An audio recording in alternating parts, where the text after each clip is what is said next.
எல்லாருக்கும் வணக்கம். இன்றைக்கி நம்ம வீடியோவில் என்ன பார்க்க போகிறோம்னா, தீபாவளிக்கு ஸ்பெஷலாக மைசூர் பாக் தான் செய்ய போகிறோம். மைசூர் பாக்லேயே நிறைய விதமாக செய்யலாம்.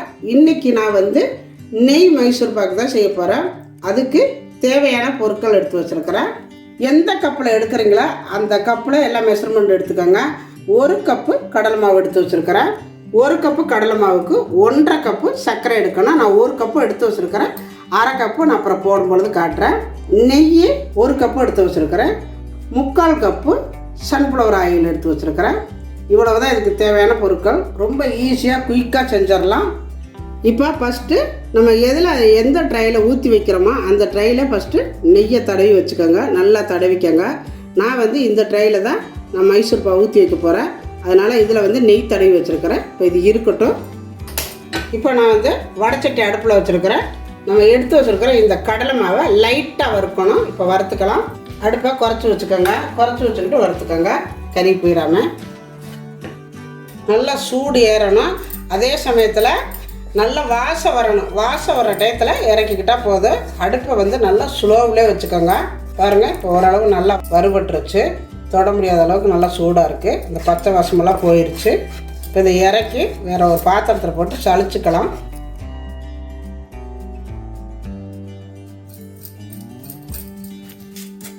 இந்த கட்டியை சுத்தமாக இல்லாமல் சளிச்சுக்கணும்.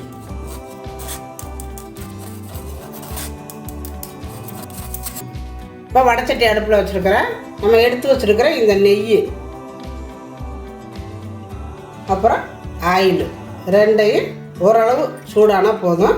இது ரெண்டையும் நெய் ஆயிலை ஊற்றி லைட்டாக ஓரளவு சூடு ஏறணும். பாருங்கள், நல்லா கரைஞ்சிருச்சு. நெய்யெல்லாம் இந்தளவு கரைஞ்சால் போதும். இப்போ இதை தூக்கி வேறு ஒரு பாத்திரத்தில் மாற்றணும்.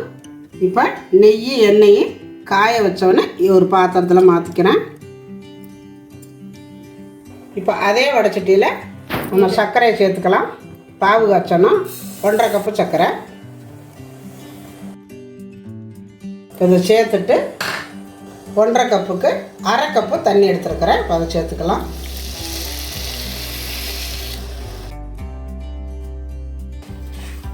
இப்போ இது நல்லா இந்த சர்க்கரை கரைஞ்சி ஒரு கம்பி பதம் வரட்டும். இப்போ இது சர்க்கரை கரைகிறதுக்குள்ளே நம்ம சளிச்சு வச்சுருக்கிற இந்த கடலை மாவை கொஞ்சம் கொஞ்சமாக நம்ம காய வச்சுருக்கிற இந்த நெய் எண்ணெயும் சேர்த்து இதை கலக்கிக்கலாம். கொஞ்சமாக ஊற்றி கலக்கிக்கோங்க. கொஞ்சம் போல் இருக்கட்டும்.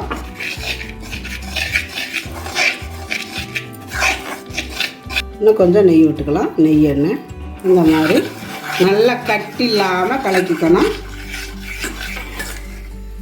பாருங்கள், நல்லா கட்டி இல்லாமல் இந்த மாதிரி கலக்கிக்கணும்.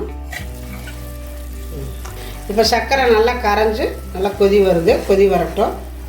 இதில் மெயினாக நம்ம சர்க்கரை பாவு, அந்த பாவு தான் நம்ம கரெக்டாக பதம் பார்த்துக்கணும். இது ஒரு கம்பி பதம் வந்தால் போதும். பாருங்கள், இந்த மாதிரி எடுத்துட்டு இந்த மாதிரி எடுத்து இந்த சர்க்கரை பாவை இங்கே பாருங்கள் இழுத்தீங்கன்னா இந்த கம்பி பதம் வரும். பாருங்கள் எப்படி வருது. பாருங்கள் வருதா? இதுதான் ஒரு கம்பி பதம். இப்போ கரெக்டாக இருக்குது. இப்போ நம்ம கலக்கி வச்சுருக்கிற இந்த நெய் எண்ணெய் கடலை மாவு இப்போ இந்த சர்க்கரை பாவில் ஊற்றி நல்லா கிண்டிக்கிட்டே ஊற்றிக்கோங்க. அடுப்பை குறைச்சி வச்சுக்கோங்க. இந்த மாதிரி நல்லா கிண்டி விட்டுக்கோங்க. இப்போ இதெல்லாம் ஊற்றிட்டு நல்லா கைவிடாமல் கிளறிக்கிட்டே இருக்கணும். இந்த மாதிரி அடுப்பை நல்லா ஸ்லோவிலே வச்சுருங்க. ஃபுல்லாக குறைச்சி வச்சுட்டு இப்படி கிண்டிக்கிட்டே இருங்க. கிண்ட நல்லா கெட்டி வரும். பாருங்கள், பாதி வேக்காடு வந்துருச்சு. இப்போ இந்த நம்ம மீதி வச்சுருக்கிற எண்ணெய் நெய் இதை கொஞ்சம் கொஞ்சமாக ஊற்றி கிளறிக்கோங்க. அந்த மாதிரி ஊற்றிட்டு இப்படியே கிண்டிக்கிட்டே இருக்கணும். இதே மாதிரியே கொஞ்சம் கொஞ்சமாக, அதாவது உடனே ஊற்றிடக்கூடாது. கொஞ்சம் கொஞ்சமாக ஊற்றி கிளறிக்கிட்டே இருங்க.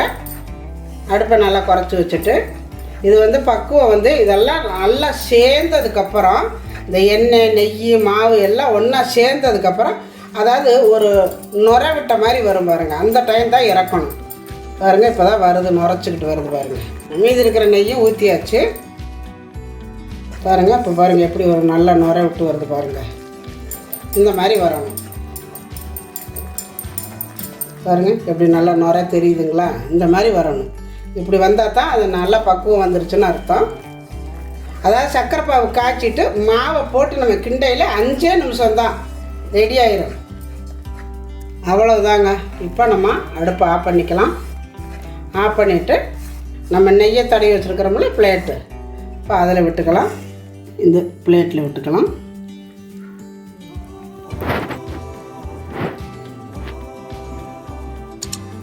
இதை ஊற்றிட்டு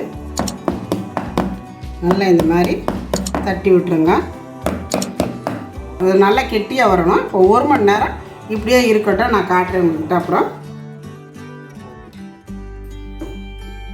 நல்லா ஆறிடுச்சு. வேறு ஒரு பிளேட்டுக்கு அப்படியே கவுத்துக்கலாம்.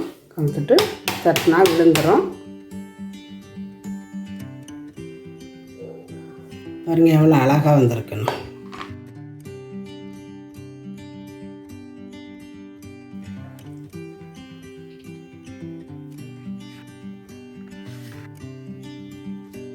பாருங்கள் எவ்வளோ அழகாக சூப்பராக ரொம்ப சாஃப்டாக வந்திருக்குதுன்னு. மைசூர் பாக் எவ்வளோ அருமையாக இருக்குது பாருங்கள். அப்படியே தொட்டு அப்படியே வாயில் வச்சாலே கரைஞ்சிரும். இப்போ நம்ம வீட்டிலையே மைசூர் பாக், நெய் மைசூர் பாக்கு ரொம்ப அருமையாக வந்திருக்குது. எப்படி வந்திருக்கு மைசூர் பாக்? நல்லா இருக்கா? செம்மையாக இருக்கு. கடையில் பெருசாக இந்த சொரன்னு இல்லாமல் அந்த மைசூர் பாக் சாஃப்டாக இருக்குது பாருங்க. அதாவது நம்ம வாயில் போட்டோன்னா அந்த உமுர் நீர்லேயே கரைஞ்சிரும். அதாவது வேலையை ரொம்ப ஈஸியாக. கிருஷ்ணா ஸ்வீட்டே மைசூர் பாக் தானே ஃபேமஸ், அதே மாதிரியே இருக்குது. நல்லா இருக்குது பார்க்குறக்கு. நம்ம கடையில் வாங்கின மாதிரியே அதே மாதிரி நம்ம வீட்டில், அதுவும் ரொம்ப சுலபமான வேலை, கஷ்டமே இல்லை. அந்த சர்க்கரை பாவு மட்டும் கரெக்டாக பார்த்துக்கிட்டா போதும், ரொம்ப ஈஸியாக பண்ணிடலாம். இப்போ பாருங்கள், நான் ஒன்று எடுத்து உடச்சி காட்டுறேன் பாருங்க. வா, நம்ம கடையில் வாங்கினா எப்படி இருக்குமோ அப்படியே நல்லா சாஃப்டாக இருக்குதுங்க. நம்ம எடுத்து சாப்பிட்டா ரொம்ப அருமையாக இருக்குது. நல்லா சாஃப்டாக வருதுல்ல, பூ மாதிரி.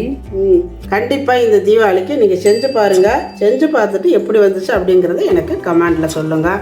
இந்த வீடியோ பிடிச்சிருந்தா லைக் பண்ணுங்கள், ஷேர் பண்ணுங்கள், செட்டிநாடு சமையலுக்கு சப்ஸ்கிரைப் பண்ணுங்கள். நன்றி. வாழ்க வளமுடன்.